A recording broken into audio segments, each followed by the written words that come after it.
Hi everyone. Today we want to show you how we planted our asparagus in this raised bed next to our garage wall in an almost no-dig way. We planted about 5 asparagus crowns last year using same method and they have come up beautifully this year. We planted additional 5 crowns this year. Let's get into it. Asparagus can be grown from roots called as crown or from seeds as well. We are using crowns here.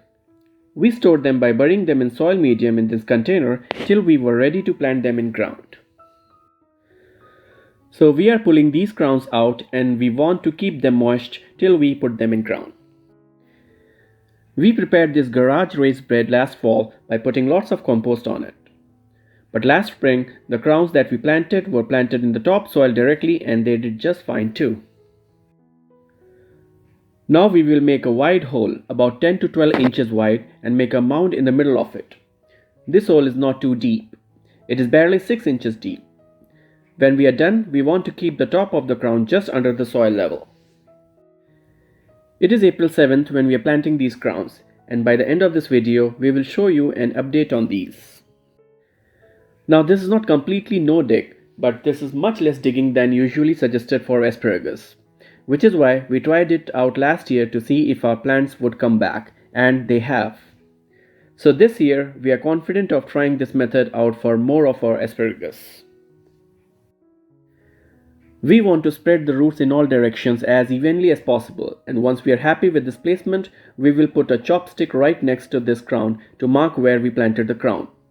This way we can avoid accidentally digging it out or planting anything else on top of it. We are spreading some mycorrhizal fungi in this hole and some organic chicken manure. This helps the roots grow well. And then we just cover it up. These crowns were already sprouting. We are trying to keep that tiny crown just near the surface, not just watering them and let them grow. Here is an update on these asparagus 9 days later. During the first year, the spears will be thin. We did notice that when we covered this area with compost last fall, we completely covered last year's crowns and they sent stronger shoots up. We won't be harvesting any previous year shoots yet. Maybe next year we will harvest a few. It is best to give them 3 years to establish and then harvest. They do turn into beautiful ferns when we allow them to grow.